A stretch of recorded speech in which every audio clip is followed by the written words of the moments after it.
Hello, I'm Bob Krist, contributing editor and photographer at National Geographic Traveler magazine and travel columnist for Outdoor Photographer magazine. I'll be your host for this Nikon school program, a hands-on guide to creative lighting.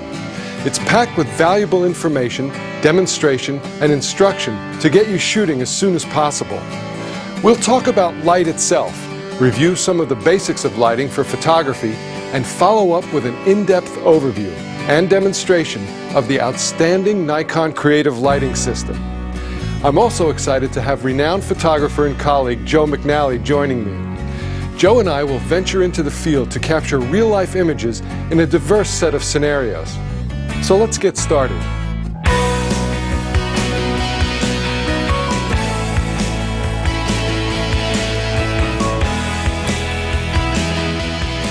As we explore the many facets of light, it becomes clear that light is the single most important tool that a photographer has to work with. In fact, the very meaning of the word photography is drawing or writing with light.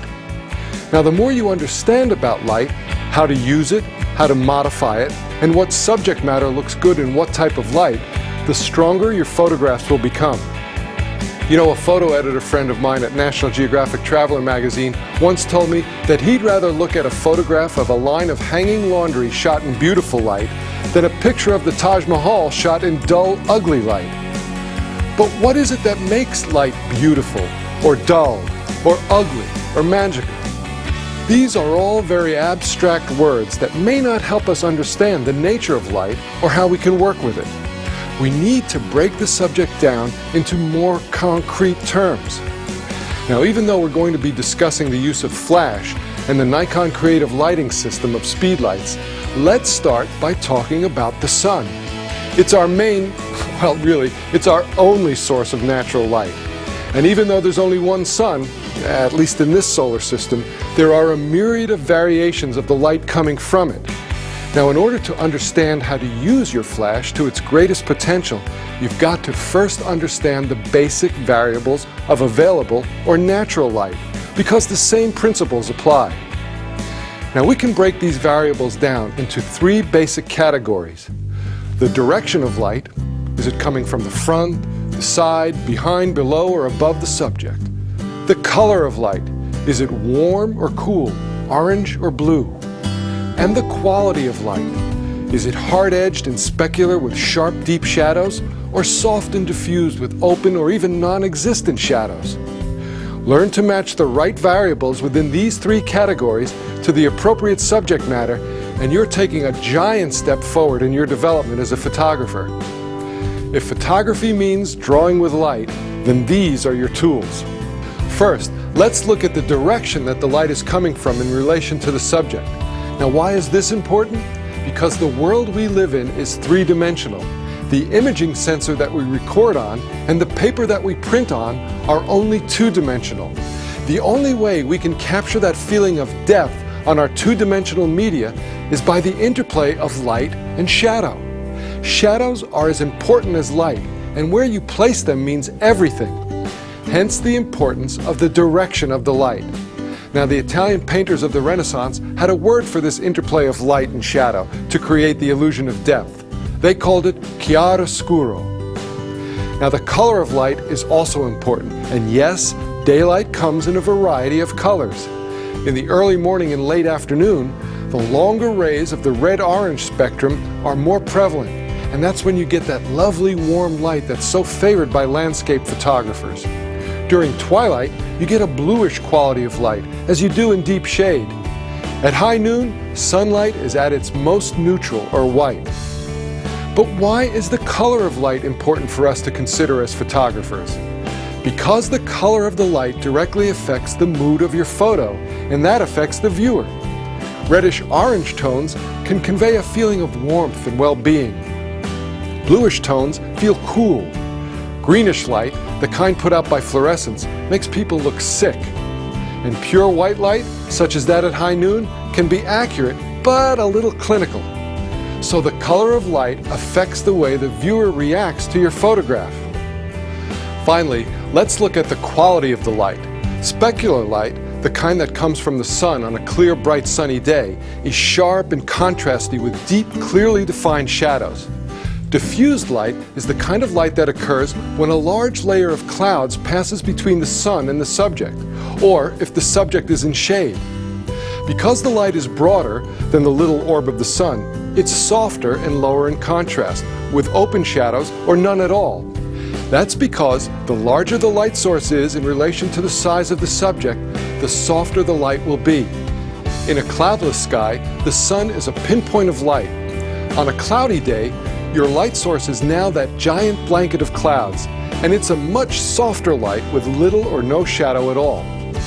Now, the key to creating a strong photograph is to match the subject matter to the appropriate type of light, and you're on your way. Let's look at a couple of situations and analyze the light quality to help you see how these three elements come together. Landscapes look great with a crisp low side light, the type you encounter in the early morning or the later afternoon. Why? Well, for a number of reasons. First, the direction, where the shadows can aid in creating that sense of depth. The quality is crisp and undiffused, so the contours of the landscape will be sharply etched to further the feeling of depth. And finally, the light color of the longer rays in the spectrum in the early morning and late afternoon are warm and beautiful. Now, portraits and people shots also look great with the light coming from the side to give a roundness to the subject, but usually it's a softer, more diffuse light quality that is much more flattering to the human face and figure than harsh specular light. As for the color, almost any picture of a person will look healthier and more pleasing in a slightly warmer than neutral color palette. That good old golden light of early morning or late afternoon again. Okay, at this point, you may be asking yourself, if we have natural light, beautiful natural light from the sun in a myriad of configurations, why do we need anything else? Well, there are at least three reasons. First, if there's not enough light, the natural light is too low to use, you need to supplement it. This might occur indoors, at night, or even deep in shadows. Secondly, sometimes the actual range of contrast that natural light presents is too broad to record on our digital imaging sensors or our pieces of film. That's right, our eyes are amazing optical instruments. In contrasty conditions, such as those on a sunny day with bright highlights and deep shadows, they can actually see more detail in those extreme highlights and shadows than our cameras can record. Now, this is true of all current digital camera sensors and film. So, we need to lower that contrast by opening up the shadows to make them more penetrable and recordable by our cameras, either by using a flash to fill in but not eliminate the shadows with light, or some kind of physical reflector to do the same thing. Now, the third and possibly most powerful reason to go beyond working strictly with natural light is that we can actually transform the mood and look of our subject matter by using our speed lights. We can create dramatic photographs where the natural lighting conditions are either dull, dark, or downright ugly by adding the light from one or more speed lights. By mastering even just a few of the features of Nikon speedlights, we can go from merely taking snapshots to creating wonderful photographs. And Nikon speedlights make it easy.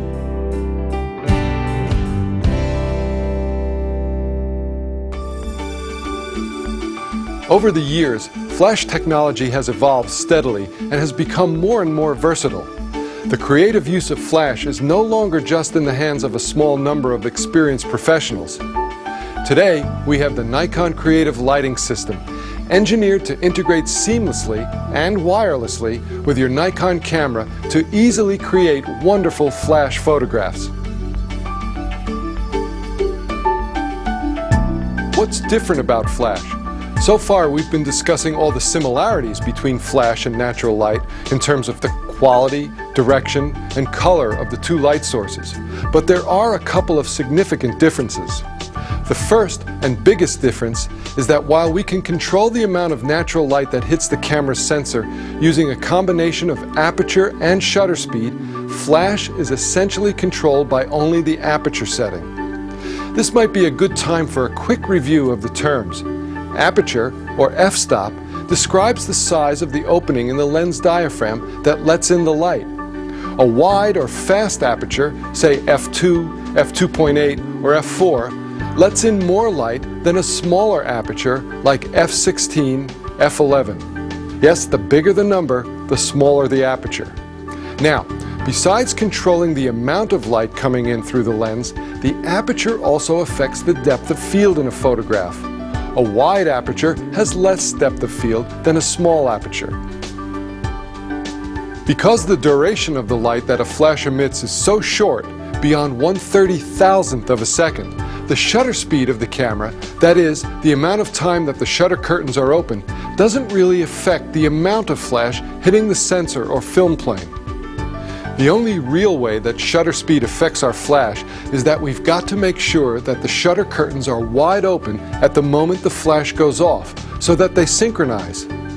The fastest shutter speed that a camera can successfully do this with a given flash is called the sync speed. It varies with the camera body. For example, some cameras can sync up to 1/250th of a second and others at 1/200th of a second. Our Nikon speed lights and cameras also have a special high-speed sync function where the flashlight pulses quickly and allows us to synchronize at much higher shutter speeds, even as high as 1/8000th of a second. We'll show you how this works, its strengths and its limitations, a little later in this video. But for now, it's just important to remember that to use flash in most situations, you have to make sure that you're shooting at the camera's sync speed or slower. Yes, that's right. Any shutter speed that is slower than the maximum sync speed can also be used with Nikon speed lights. And it's a technique called slow sync flash that we'll also be looking at later. So to recap, the amount of flash that hits the camera's imaging sensor is controlled by the aperture and not the shutter speed. Shutter speed is only important in terms of the sync speed and whether or not you want to blend in some of the ambient light using slow sync flash.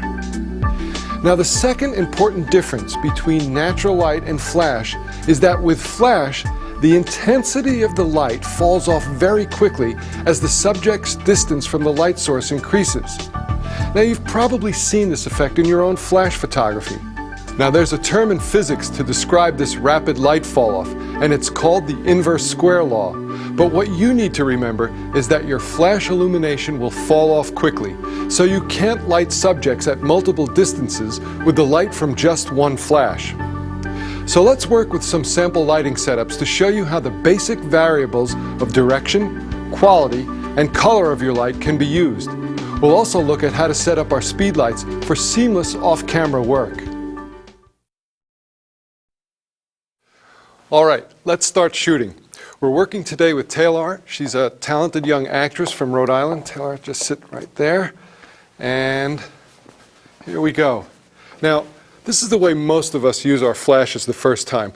We stick it in the hot shoe and we aim it directly at our subject. Now, there's nothing wrong with that. It produces a very frontal, very specular type of light. But is it the most flattering light? Well, not necessarily. It's kind of clinical. It's the kind of light they use to take your passport picture or your driver's license. It'll work, but it's not the most flattering that we can do.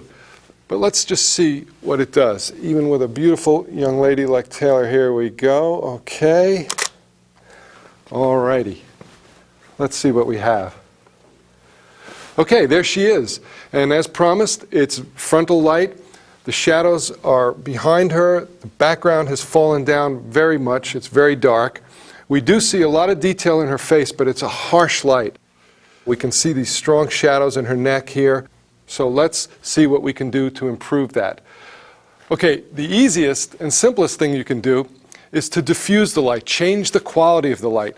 Now we're going to turn a specular light source into a diffused light source by simply aiming it up at the ceiling. Now, hopefully you've got a ceiling that's 10 feet or below. It's got to be white because it'll pick up the color. But let's see what happens simply by turning the flash up towards the ceiling and creating a larger light source. Okay, Taylor, here we go. Let's see what that does for us. Now the light is coming from above. It's a much softer light quality, but now we've run into some other problems. Now the shadows, instead of being behind her, are kind of underneath. And look what it does. It picks up some shadows under the bottom of her eyes here, under her cheeks. The shadows are not where we want them. So what can we do? Well, I'm going to change the direction of the light. And I'm going to do that by using a remote flash. First, I'm going to reduce and turn off the main output of this light and use it only as a controller. Then, I'm going to take my remote light and set it up at about a 45-degree angle to tailor. Now, why am I going at a 45-degree angle? Well, it's going to create a wrap. It's going to create a change from the highlight to the shadow. And remember, we do want shadows in photography because it's that interplay of highlight and shadow that gives a sense of depth to our photographs. So we want shadows, but we want to put them exactly where we want them and not where they fall just by chance. And now, the only light that's coming from here is a pulse that controls that. So here we go, Taylor. There we go. That looks great. Okay. Now we're starting to see something going on with the direction of the light. Notice how the highlights wrap around from highlight to shadow. We've got that nice triangle of highlight over here. The direction is getting where we want it to be, but the quality is still pretty specular. It's still a pretty harsh light, especially to photograph young people in. So our next step is going to be to soften that light. So what can we do for that? We might look for another found surface that's larger, in this case, a nice white wall. And I'm going to take that light and I'm going to aim it right here. Now, the direction is going to be from the side again. The quality of the light is going to be diffused because look at the size of this light source compared to the size of the flash reflector. So the light's going to be a lot softer. So let's take a shot and see where we go with this one. Okay, Taylor, here we go. All righty. Okay. Beautiful soft light wrapping around her face like that. We've got nice broad highlights, really nice quality of light. Just wraps around there. We still have the problem of the background. We're going to deal with that. We can't neglect our backgrounds. We're losing some separation here, but the quality of the light on her face is just gorgeous. It's soft, it's glowy. That's what we're aiming for. Now, the problem with using found light sources like walls is, well, you don't often find them where you need them. And also, sometimes you find them and they're the wrong color. Now, let's take a quick look at what happens when you bounce off the wrong color found source. Here's a red wall. What's going to happen here if we bounce off a source that's not a neutral color like white or gray? Well, let's take a look. Okay, Taylor, that's it, just like that. It's easy to see that you've got to work with a neutral light source for bouncing, otherwise you're in deep trouble. This is a very mysterious, very moody shot, but it's not exactly what we're looking for a nice beauty headshot. So remember, white or light gray, something neutral. Found light sources are not going to work for us. What can a photographer do when the ceilings are too high or they're black or gray or the walls are not in the right place? Well, most of us prefer to use something like an umbrella. The umbrella is a larger light source. It's very portable. You can use it in a number of ways. You can bounce into it, or you can shoot through it. Now, most of the time when we're shooting portraits, we prefer to shoot through the umbrella. Why? As I bring this closer to Taylor, it becomes a larger light source in relation to her. If I bounce into it like this, it's a little farther away, it becomes smaller. So the direction of the light is coming from the side. The angle is 45 degrees, but now it's a diffused light source, and it's controllable. Okay, Taylor, here we go. Looking right at me. Now we're seeing the beautiful wraparound light. It's soft, it's glowy, it's controllable. And we're getting a little bit of spill on the background. We're picking up a little more separation from the background. Not enough, but a little more. We still have a problem here, I think, with some deep shadows. This is a very mysterious kind of shot, but I think for a younger subject, you want to open it up. You want to get a little more fill. Keep in mind that your eyes can see a lot more detail in shadows than our digital chips can. Our eyes are remarkable instruments, and they have a much wider range of tonal recognition than any digital chip has to date. So we might want to open up those shadows just a little. We still want shadows, but we want them to be penetrable. How can we do that? Well, we could add another light, but I prefer to use a reflector. A reflector, simply a white source.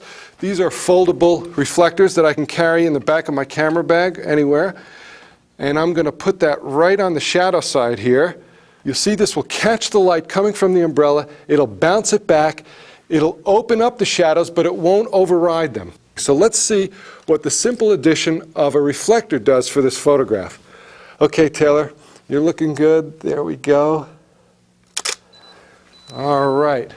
Let's see what that fill card does for us. Now we've got a beautiful wrap from highlight to shadow. The shadow side is nice and open. There's a glow there, catch light in her eyes. This is really starting to shape up. If I'm looking for something I want to improve on this, the background is still a little dark. We're losing the separation between her dark hair and the background and the dark blue down here. So now I need to create some kind of separation without losing this beautiful quality, this beautiful wraparound quality, this soft light. And the way we're going to do that is we're going to add a little light right onto the background. The background is too dark in our photograph, and that will lighten it up and separate it from her. So what I'm going to do is aim that light so it comes right, hits right behind where she is, and illuminates that portion of the backdrop. Okay, here we go. Looking good. I'm going to try this with the background light, and wow. Okay, that's really starting to shape up nicely.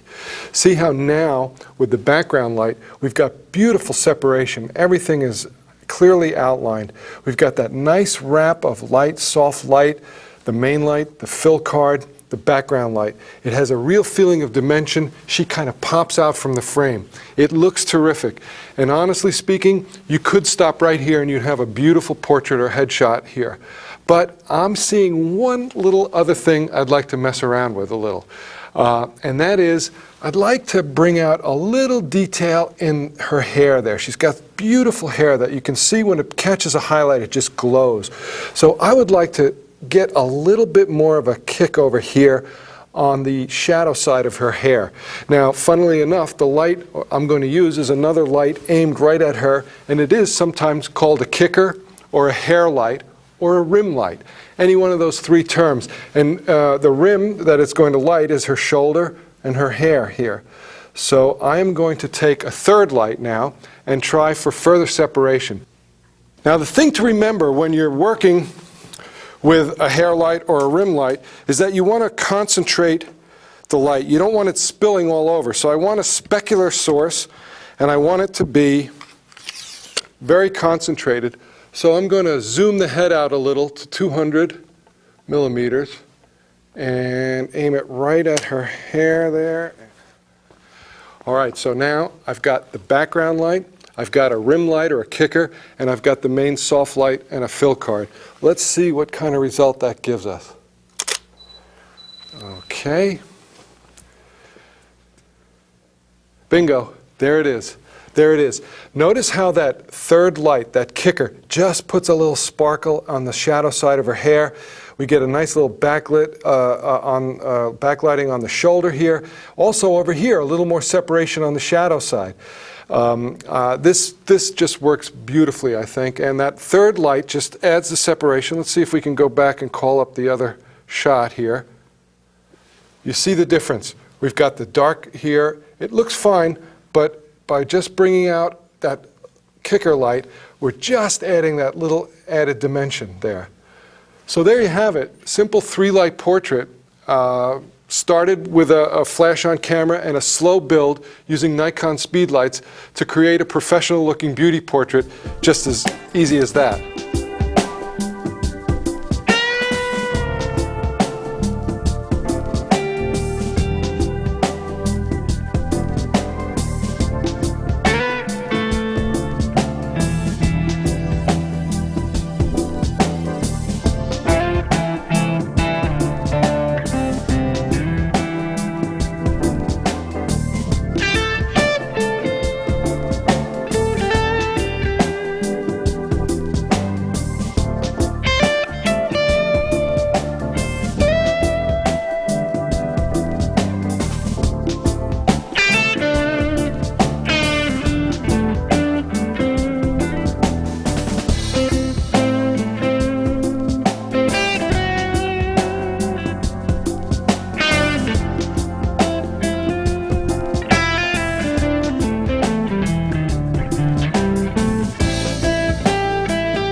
Now, an important thing to remember when you're working with flash is that while there are two ways for our cameras to control available light coming into the camera, the shutter speed and the aperture, the amount of flash that hits our subject is really controlled only by the aperture.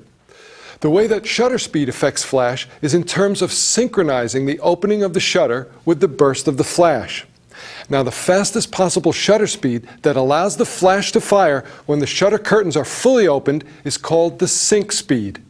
Nikon cameras can sync in normal mode up to 1/250th of a second. But you're not required to work at the camera's top sync speed all the time. Any speed that is slower than the top sync speed will also work. Now, when we shoot below the top sync speed, it's called slow sync flash, and it's a very useful technique. Okay, let's take a look. We've got the one light again through the umbrella, and we want to get some separation from the background. Or we want to include the background, but it's simply too large to light. Now, this might occur if you were doing an environmental portrait in a large office or any large space, like this studio, for instance. How can we reveal that background light?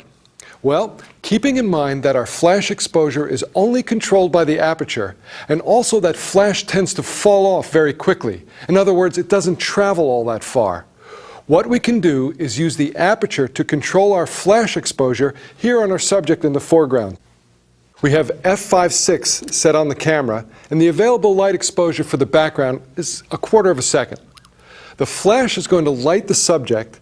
Then the shutter is going to stay open a little longer to burn in the background, and the result should be a seamless integration of flash and available light. Now, it's important to remember that if you are using slow sync, the shutter speed might drop to a speed at which you cannot handhold your camera steadily. So a tripod or a VR image stabilization lens will come in handy with this technique. Okay, let's see what we get. I'm going to shoot this first shot at 1/250th of a second, the top sync speed of the camera. And let's see what we get.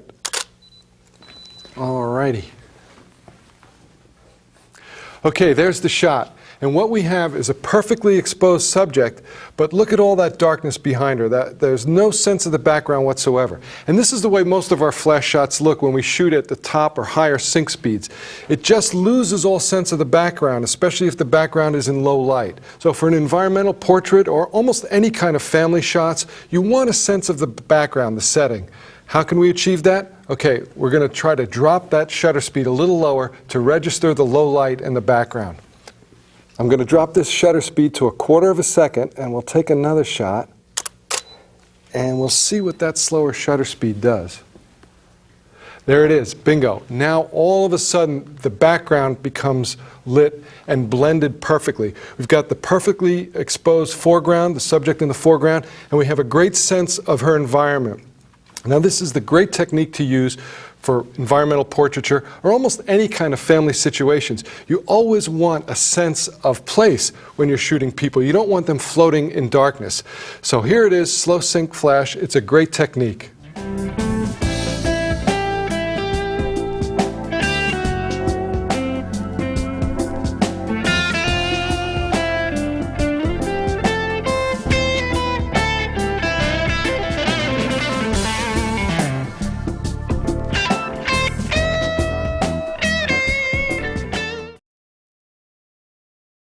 Now remember, all light has color. And remember too that Murphy wrote the law that rules the photographer's universe. We're often asked to work in situations where the color of the light is not ideal. One situation and one type of light that we often find ourselves in is fluorescent light. And we're going to find ourselves in fluorescent more and more as these low energy bulbs are being mandated into usage.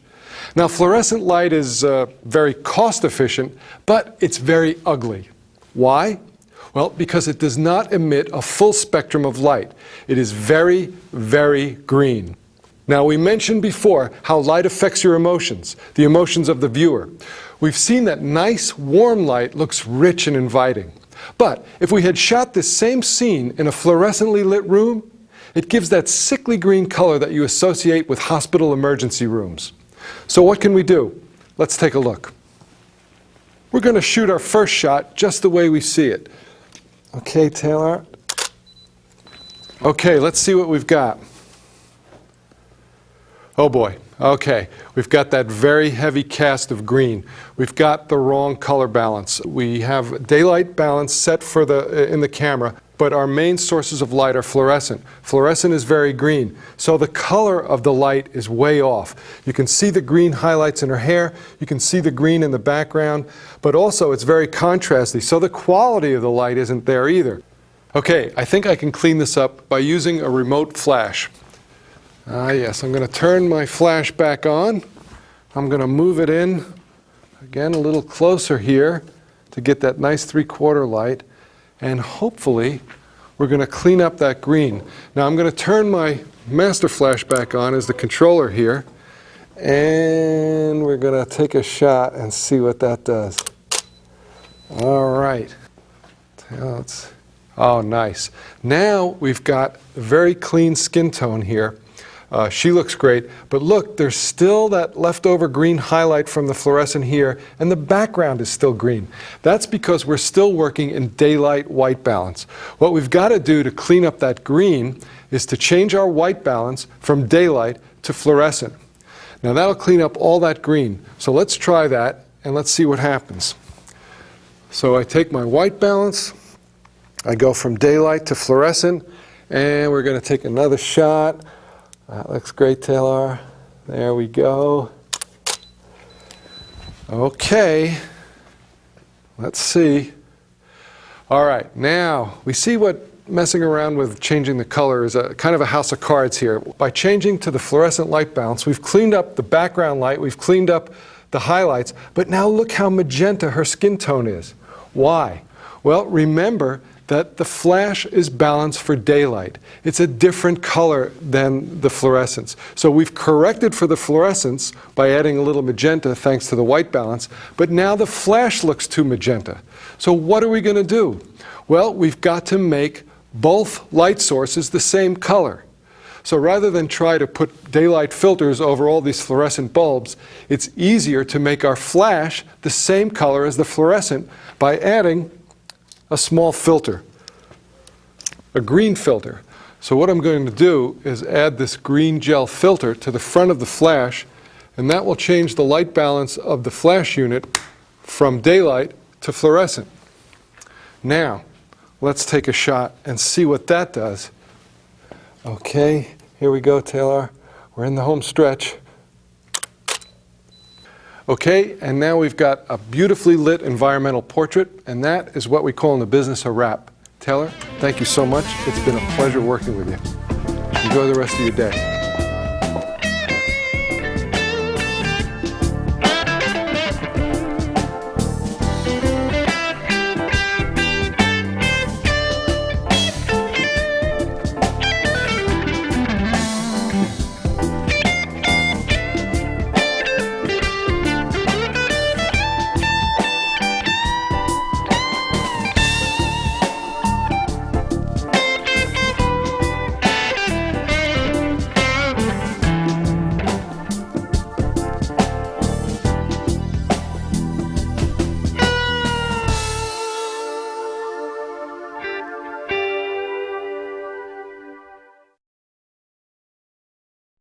Now let's take a look at how to work with Nikon's amazing creative lighting system, otherwise known as the CLS. And by the way, if you have any questions about the terminology we've been using, we've added a glossary of terms in your DVD package for your easy reference. The Nikon Creative Lighting System consists of the world's most intelligent and versatile, yet incredibly portable lighting tools that make flash control exceptionally intuitive.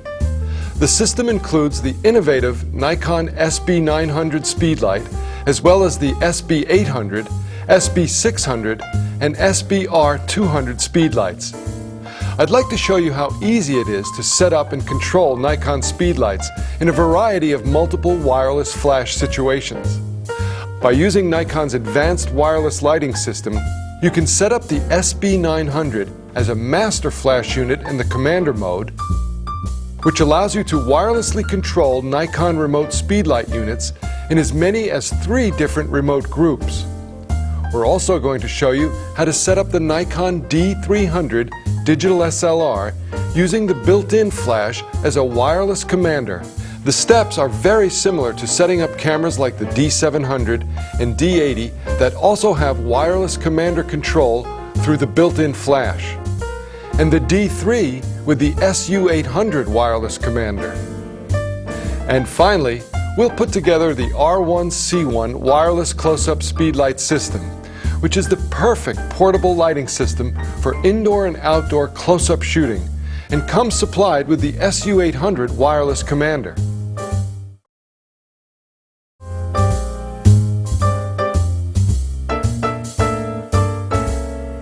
Let's start by setting up the SB900 speedlight to be our master flash unit for wireless multiple flash photography in the commander mode.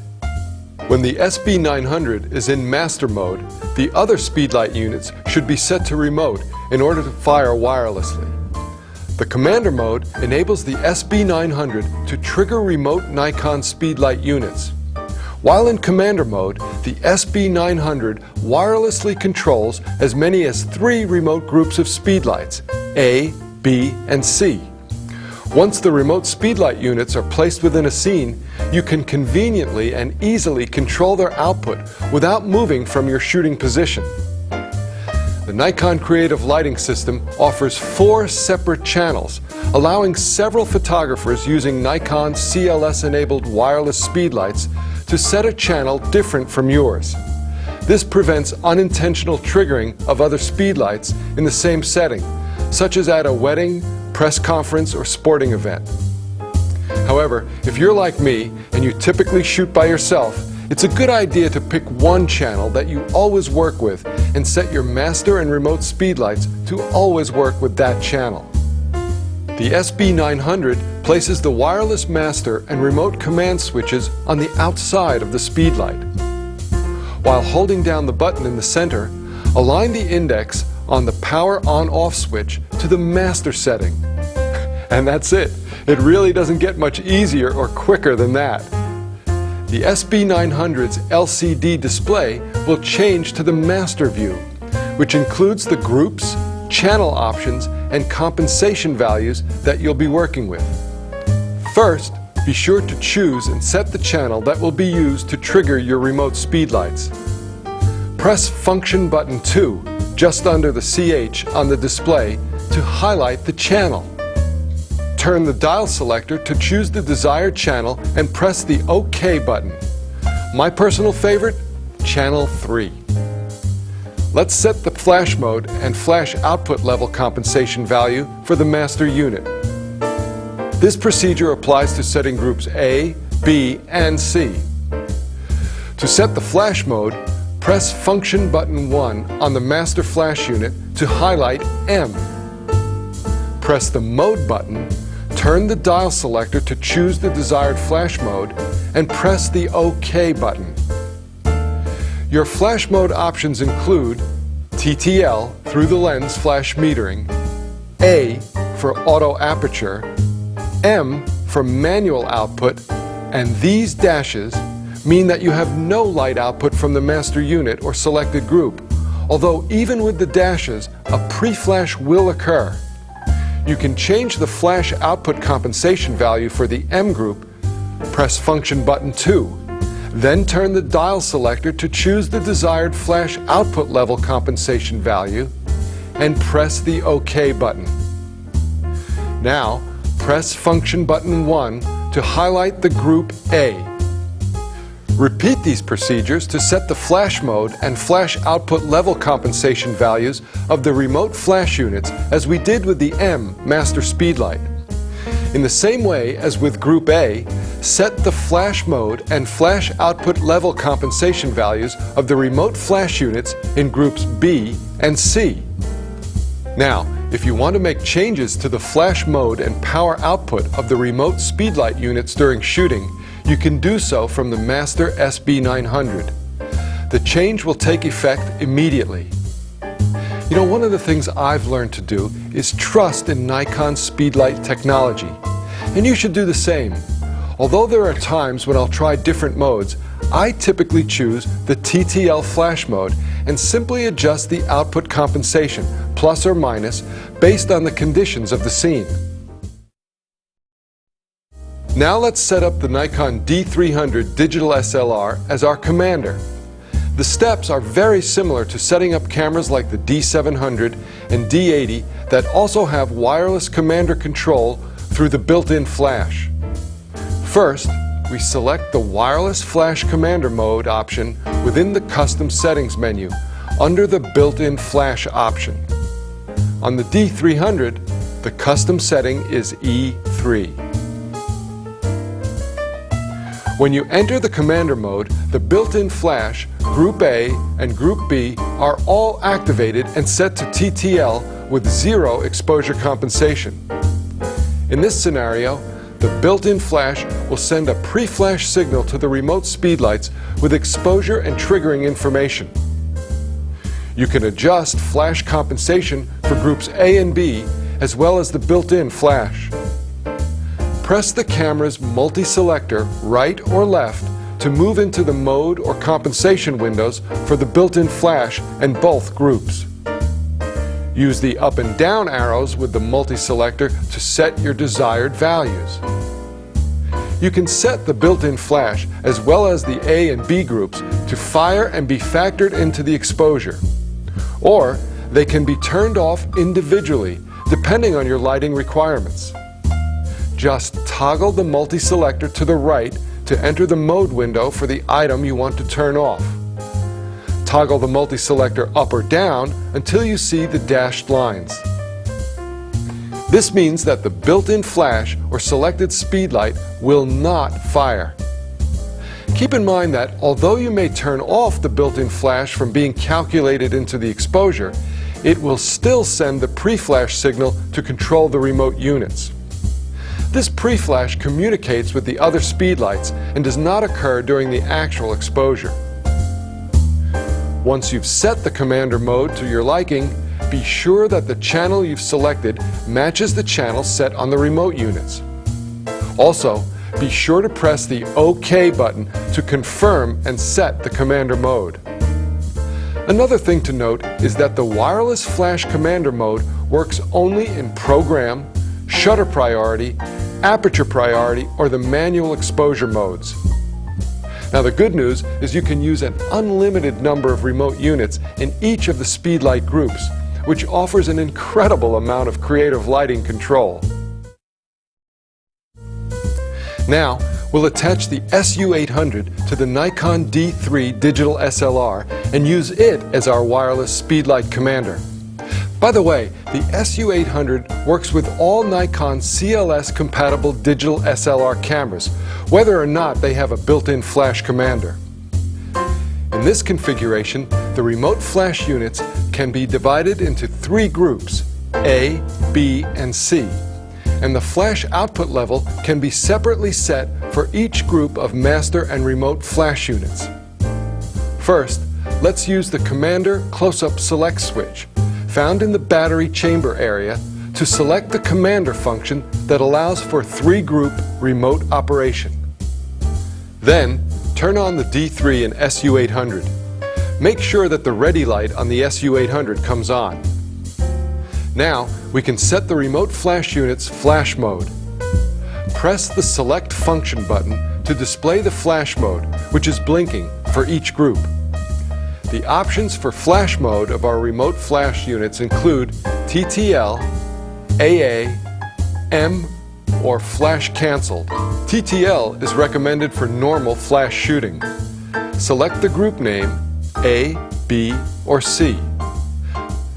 Press the arrow buttons left or right to change the flash output level compensation value in TTL and AA modes. Select the manual flash output in the M mode. Set the channel 1, 2, 3, or 4 by pressing the Select Function button to display the number, which is blinking. Press the arrow buttons left or right to change the channel number. Press the Select Function button again and the channel number will stop blinking. The last channel number to blink is the one that has been automatically set. With advanced wireless lighting, you can operate multiple wireless remote speedlight units in the TTL, AA, or manual mode. You can divide the remote flash units into 3 groups and control the flash output independently for each group, expanding your range of creative multiple flash shooting techniques. Let's start by setting up the SB900 speedlight as the remote speedlight unit. Right here on the SB900, we're going to align the index on the power on-off switch to remote. Now, we'll assign group names and channel numbers on the remote flash units. First, press function button 1. Then turn the dial selector to choose a desired group name and press the OK button. The group name and channel number being set appears larger. For remote flash units, the SB900 in commander mode must be able to set the flash mode and flash output level compensation values of the remote units. So make sure to set the remote flash units into the same group as selected on the master unit. I'll press function button 2, then turn the dial selector to the desired channel number and press the OK button. Finally, we need to make sure to choose the same channel number as set on the master flash unit. Okay, now let's set up the SB800 speedlight as a wireless remote speedlight unit. With the SB800 on, press and hold the select button for 2 seconds. Locate the shaded box and use the multi-selector to toggle and highlight the wireless symbol. Press select for 1 second. Scroll down and select remote by highlighting it and pressing select for 2 seconds. The display will change to the remote view. Press select to highlight channel and use the plus/minus button to select the correct channel. Be sure to set the remote and master units to the same channel. And finally, press select again to highlight the group. Use the plus/minus button to choose group A, B, or C. The amount of output compensation set for groups A, B, and C on the master flash will determine the amount of output from the remote speedlights. Keep in mind that when placing any of the remote speedlights into position, the light sensor on the remote unit needs to see the pre-flash light directly or bounce from the master speedlight unit.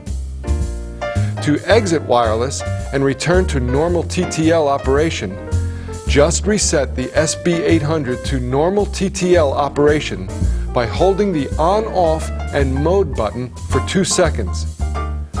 When you're done, just reset all units back to their original status. Now, we'll set up the SB600 speedlight as a wireless remote unit. With the SB600 on, press and hold the zoom and the dash symbol together for 2 seconds. Press either the zoom or mode button to select wireless mode on or off. Set it to on. Press on/off once. The flash will be set in the wireless remote mode. The default setting is Channel 3, Group A. Press Mode to highlight the channel and select 1, 2, 3, or 4 using the plus/minus button. Be sure to select the same channel as the master flash. Press Mode again and assign a group, A, B, or C, for this remote speedlight. The amount of output compensation set for that group on the master flash will determine the amount of output from the remote speedlight group. The SB-R200 is another handy little Nikon speedlight to add to the mix of remote units. It offers a lot of creative options for close-up lighting as part of Nikon's wireless close-up speedlight system. It can also fit perfectly into any multiple lighting situation to selectively add a splash of light to an area or a scene. It can be held in your hand, or it can be freely positioned using the AS20 speedlight stand. To set up the remote flash, press the on-off button to turn on the SB-R200.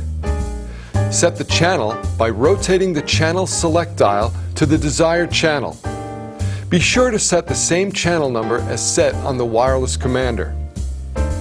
To assign the remote flash units to a group, rotate the group select dial.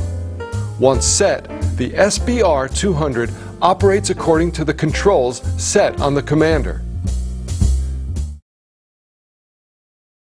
The Nikon Creative Lighting System consists of the world's most intelligent, versatile, and yet incredibly portable lighting tools that make your flash control exceptionally intuitive.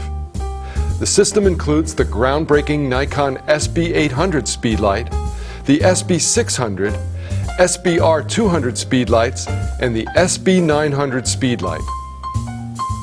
Now, I often refer to the array of Nikon cords that help connect cameras and flash units. But today, we're talking about wireless operations, and I'm going to show you how easy it is to set up and control Nikon speedlights in a variety of multiple wireless flash situations. By using Nikon's advanced wireless lighting system, you can set up the SB800 as a master flash unit in the commander mode. This allows you to wirelessly control your Nikon remote speedlight units in as many as 3 different groups. We're also going to show you how to set up your Nikon D300 digital SLR using the built-in flash as a wireless commander. The steps are very similar to setting up cameras like the D700 and D80 that also have wireless commander control through the built-in flash, and the D3 with the SU800 wireless commander. And finally, we'll put together the R1C1 wireless close-up speedlight system, which is the perfect portable lighting system for indoor and outdoor close-up shooting, and comes supplied with the SU800 wireless commander.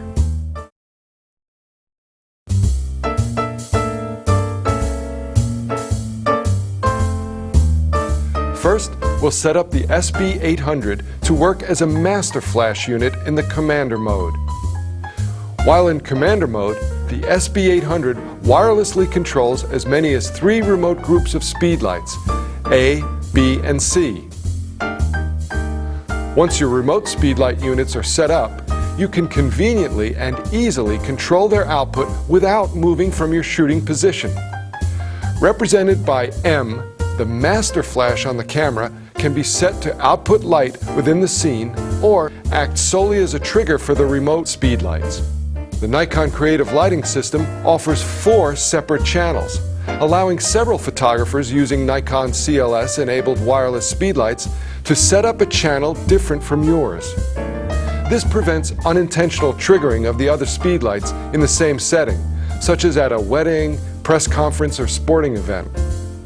However, if you're like me and you typically shoot by yourself, it's a good idea to pick one channel that you always work with and set your master and remote speedlights to always work with that channel. Now, before starting, we just need to make sure that the SB800 speedlight is connected to the hot shoe of a Nikon iTTL compatible camera. And with that, we're ready to set up the master flash unit. First, with the unit turned on, press and hold the SEL select button for several seconds. You'll see the LCD display change. Then, locate the shaded box and use the multi-selector to toggle and highlight this wireless symbol. Next, press select for 1 second. The arrow symbol will change to 2 arrows, one up and one down, and the off selection on the right will become shaded. Scroll down and select Master by highlighting it and pressing select for 2 seconds. Now you can also press the on-off button to quickly return to the main LCD view. The SB800's LCD display will change to the master view, which includes the groups, channel options, and compensation values that you'll be working with. Press select to highlight the M group. You can change the flash output compensation value for the M group by pressing the plus-minus button. Pressing Mode while group M, A, B, or C is highlighted will change how the speedlights in that group will react. Your flash mode options include TTL for through the lens metering, A for auto aperture, M for manual output, and these dashes mean that you have no light output from the master unit or selected group, although even with dashes, a pre-flash will occur. Press Select to jump from group M to A to B to C. You can set the amount of flash output compensation for each group by using the plus-minus button as you go. Use Select to highlight CH or channel, and use the plus-minus to select the channel you'll be working in. Now keep in mind that the channel you choose for the master speedlight must be the same channel set on the remote. Now if you want to change the power output of the remote flash units during shooting, you can do so from the SB800 master flash. The change will take effect immediately. The SB800 speedlight acts as a commander unit when placed in master mode. For other speedlight units to fire wirelessly, they must be set to remote. Now let's set up the Nikon D300 digital SLR as our commander. The steps are very similar to setting up cameras like the D700 and D80 that also have wireless commander control through the built-in flash. First, we select the wireless flash commander mode option within the custom settings menu under the built-in flash option. On the D300, the custom setting is E3. When you enter the commander mode, the built-in flash, Group A and Group B are all activated and set to TTL with 0 exposure compensation. In this scenario, the built-in flash will send a pre-flash signal to the remote speedlights with exposure and triggering information. You can adjust flash compensation for groups A and B as well as the built-in flash. Press the camera's multi-selector right or left to move into the mode or compensation windows for the built-in flash and both groups. Use the up and down arrows with the multi-selector to set your desired values. You can set the built-in flash as well as the A and B groups to fire and be factored into the exposure. Or they can be turned off individually depending on your lighting requirements. Just toggle the multi-selector to the right to enter the mode window for the item you want to turn off. Toggle the multi-selector up or down until you see the dashed lines. This means that the built-in flash or selected speedlight will not fire. Keep in mind that although you may turn off the built-in flash from being calculated into the exposure, it will still send the pre-flash signal to control the remote units. This pre-flash communicates with the other speedlights and does not occur during the actual exposure. Once you've set the commander mode to your liking, be sure that the channel you've selected matches the channel set on the remote units. Also, be sure to press the OK button to confirm and set the commander mode. Another thing to note is that the wireless flash commander mode works only in program, shutter priority, aperture priority, or the manual exposure modes. Now the good news is you can use an unlimited number of remote units in each of the speedlight groups, which offers an incredible amount of creative lighting control. Now we'll attach the SU800 to the Nikon D3 digital SLR and use it as our wireless speedlight commander. By the way, the SU800 works with all Nikon CLS compatible digital SLR cameras, whether or not they have a built-in flash commander. In this configuration, the remote flash units can be divided into 3 groups, A, B, and C, and the flash output level can be separately set for each group of master and remote flash units. First, let's use the Commander Close-Up Select switch, found in the battery chamber area, to select the commander function that allows for 3-group remote operation. Then, turn on the D3 and SU800. Make sure that the ready light on the SU800 comes on. Now, we can set the remote flash unit's flash mode. press the Select Function button to display the flash mode, which is blinking, for each group. The options for flash mode of our remote flash units include TTL, AA, M, or Flash Cancelled. TTL is recommended for normal flash shooting. Select the group name A, B, or C. Press the arrow buttons, left or right, to change the flash output level compensation value in TTL and AA modes. Select the manual flash output in the M mode. Set the channel 1, 2, 3, or 4 by pressing the Select Function button to display the number, which is blinking. Press the arrow buttons, left or right, to change the channel number.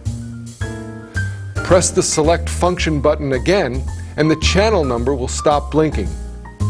The last channel number to blink is the one that has been automatically set.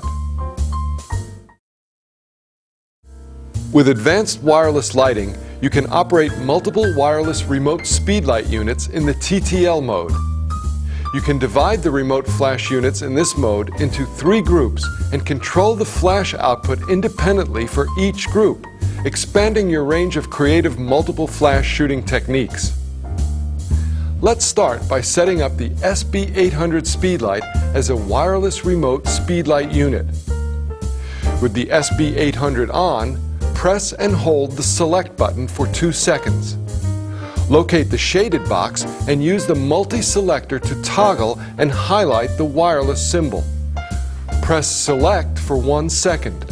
The arrow symbol will change to 2 arrows, one up and one down.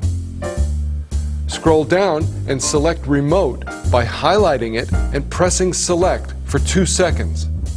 The display will change to the Remote view. Press Select to highlight Channel and use the plus/minus button to select the correct channel.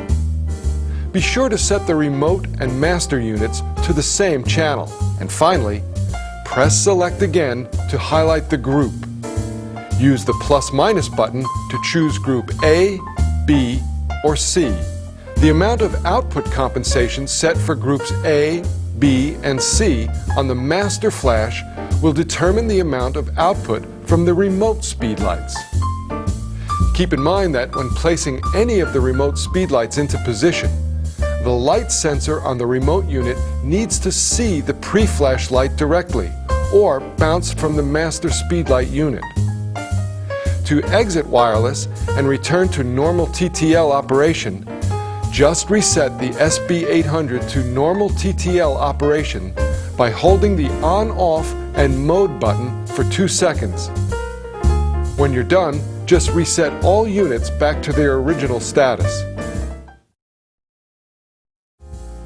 Now, we'll set up the SB600 Speedlight as a wireless remote unit.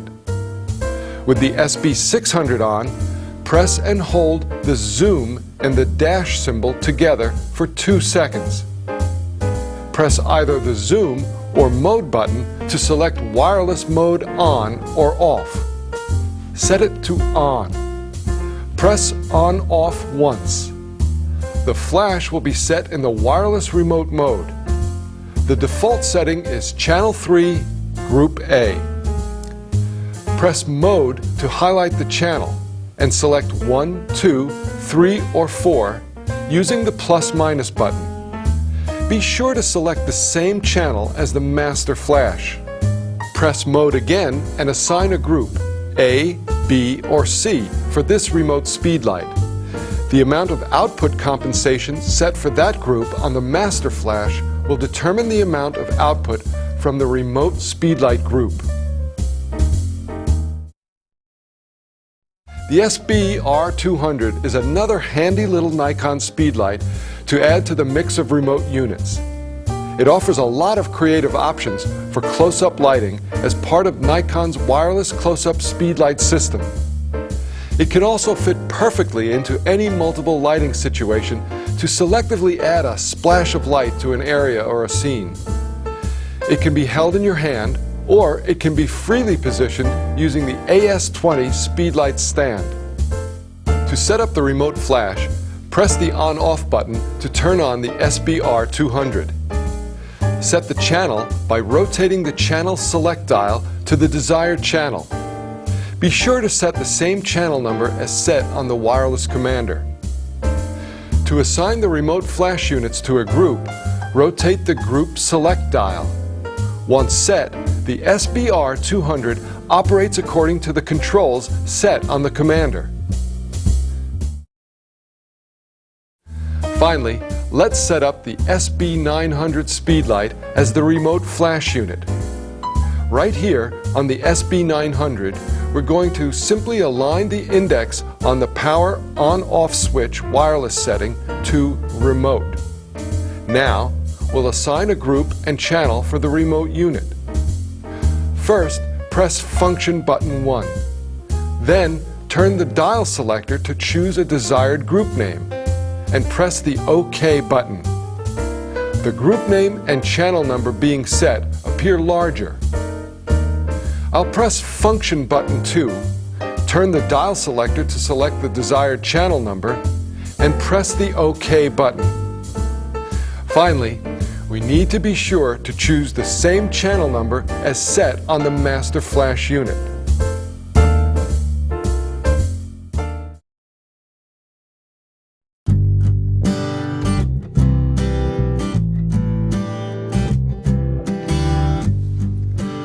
The Nikon Creative Lighting System offers us a range of simple automated tools for lighting our close-up photographs. The R1C1 wireless close-up speedlight system includes the SU800 wireless speedlight commander, 2 SBR200 wireless remote speedlights, and a host of other accessories that allow for working efficiently and creatively with flowers, watches, and other small objects. Now, the SBR200 attaches to the front of the lens with the XS1 attachment ring. Now, you can attach up to 4 of these units on the ring mounted on the front of your lens. You can also mount up to 8 units on the XS1 mounted on a light stand or tripod for an incredible circular light pattern around the ring. Used independently, the unit can be freely mounted on the AS20 stand for easy placement in any scene. In the commander mode, the SU800 wireless commander unit attaches to the hot shoe on the camera and coordinates the independent wireless operation of 2 groups, A and B, of SBR200s in the close-up mode, or 3 groups, A, B, and C, of compatible speedlights in commander mode. Now let's take a look at all these great tools for close-up lighting. Filters, holders, attachment rings for your different lenses, and so much more. You can even have a translucent diffuser panel with a flexible arm for even greater creative lighting control. And there you have it, a fully automated and independent wireless flash system for an unlimited combination of remote flash units to meet your photographic vision. Now keep in mind that if you have a Nikon camera with a built-in flash that acts as a wireless commander, the R1 outfit without the SU800 commander is also available. Both close-up speedlight outfits work with all other components of the CLS speedlight system, including the SB600. So let's see how it all works and take a picture. Okay, here's our basic close-up setup. I've got this lovely chrome pocket watch that I'd like to make a dramatic photograph to put on an online auction site. So what I'm going to do is I'm going to start with basically the same kind of setup that we used with our model tail art yesterday. I'm going to start with one diffused side light. Now I'm using the diffusion sheet and the alligator clamp and arm that's included in the kit, and I've got one of the flash units right behind here. Now the reason I'm doing this is because I'm creating a larger light source than the actual size of the subject, so it's going to be a very soft but directional light, but the quality is going to be very diffused. Now I know from experience that when you're shooting chrome, you want to have a lot of fill cards for those nice white highlights, those nice reflected highlights. So I've taken some foam core that I've gotten from a stationery store, and I've made a little fill card here. Now that's going to fill the side here. I've got white on the bottom, and now I'm going to complete the illusion here by actually putting a white top on it. So what I've done is created kind of a light tint around this, so that's going to give me this beautiful soft wrap with lots of open highlights. And I've got the SU800 wireless commander here. We're just going to use one diffused side light, and I'm going to use a black background. I'm going to use the bottom of the case here. You have to improvise when you're doing close-up photography, because I think that chrome is really going to stand out nicely against the black. So let's take our first exposure and see what we get. All right. Now you can see it's a beautiful shot. We get a lot of nice fill and everything on the shadow side because of the cards. The black looks great, pretty dramatic, but you know, I want to try a little variation here. There may be a little too much contrast between the black background and the bright chrome watch. So I'm going to take a piece of white foam core and I'm going to stick it right there as my backdrop. Now I'm going to take a second frame, and you're going to be interested to see what happens here.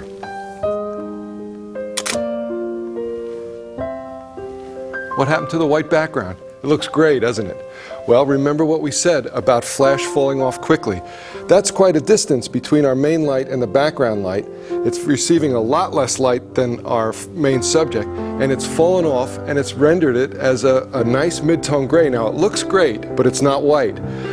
It looks really good, but that's what happens when we say that flash falls off quickly.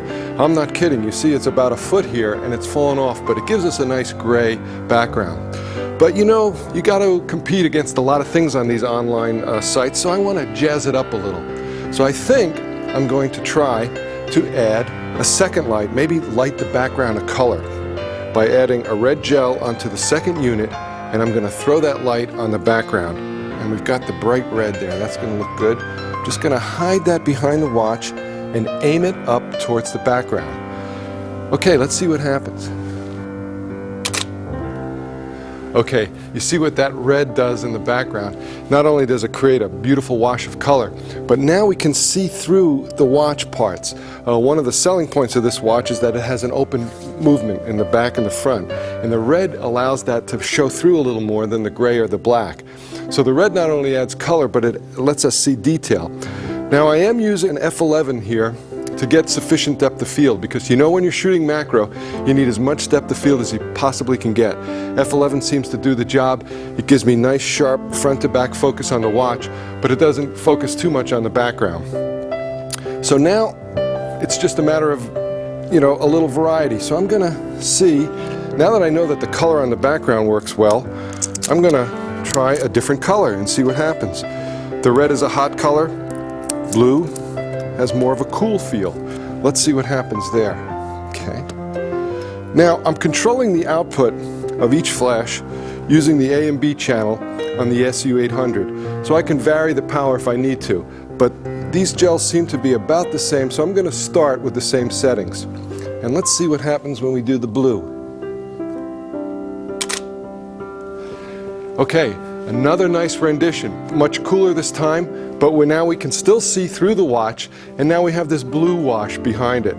So now, using these simple two strobes, I've done 4 different setups and created a shot that I think is going to sell this watch really fast. What we have in the Nikon Creative Lighting System is a compact portable set of lights. But compact lights are no good at all if you don't have something compact to work with. And the problem with a lot of studio equipment, light stands, umbrellas and the like, is that they are built for the studio, and it's a little hard to move them around. Now most of what I do is location and travel photography, so I found lightweight, small, collapsible components that do the same job. And I'd like to share some of that with you now.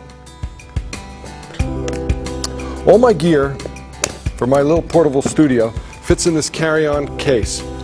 Let's take a look at the heart of it. To start with, I've got 3 speed lights, 2 SB900s and an 800. Now you notice I keep them in the cases just for extra protection, but I've got them pre-mounted on these little umbrella brackets. Now let's take a look. Why do I do that? Well, it's faster. I don't have to set them up each time I want to put them on a light. First, I've got the cold shoe where the flash is mounted. Why is it called a cold shoe? Well, it has no contacts, it's just a flash holder.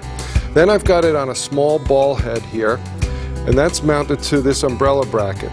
Now I do the ball head because it's easy for me to get the flash right along the axis of the umbrella like that, and it's very convenient. So here we have the 3 speed lights. Now to hold them, I've got 3 compact light stands. Look how small these collapse down, but they open up to about 6.5 feet, which is high enough for most of what I need to do. So here I've got 3 of these, studio in a box right here. I've got a 32-inch reflector with 5 surfaces. It can be white, translucent, silver, gold, or a mix of silver and gold.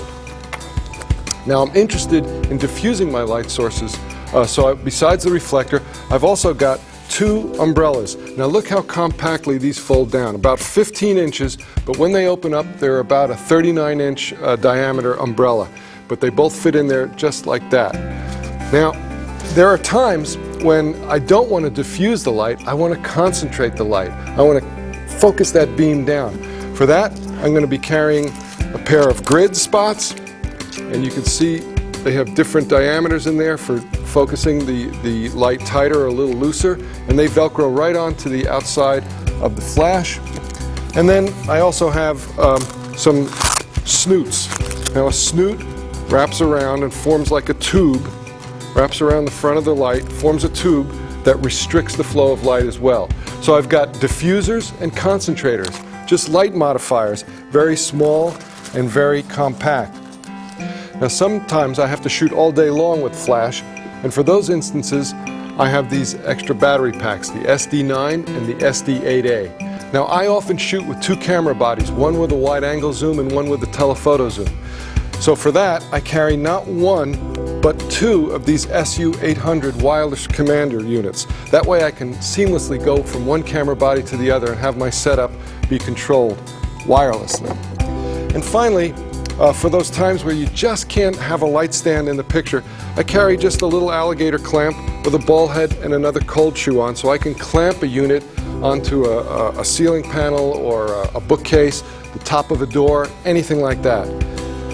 I've got my trusty roll of gaffer's tape. Now gaffer's tape, it's like duct tape, only the adhesive is a little more forgiving to walls and everything. Every photographer loves his gaffer's tape. You can get it at any camera store or lighting outlet. And then I've just got some extra colored gels, some extra batteries for my controllers, as well as extra batteries for the units themselves, and a few extra alligator clamps in here. And there you have it, a studio in a case. It fits in any airline's carry-on bin, so I can roll this on and roll my camera bag on and be ready for any assignment with just carry-on. Now that we know the what and the why of using speed lights, let's take a look at how with my good friend and colleague Joe McNally as he works out in the field. Now Joe is one of the most published photographers working today. His work has graced the covers of major publications from Sports Illustrated to National Geographic, and all kinds of commercial assignments from FedEx to Target. He frequently lectures and conducts workshops on lighting all around the world. We're going to join Joe on 3 locations: the Boston Ballet School, at a bride's home before her wedding, and cruising the Gloucester Harbor. We've picked these locations to illustrate that you don't have to fly halfway around the world to take great pictures. In fact, opportunities are right there in your own neighborhood, and all you need to do is seek them out. So let's go catch up with Joe over at the Boston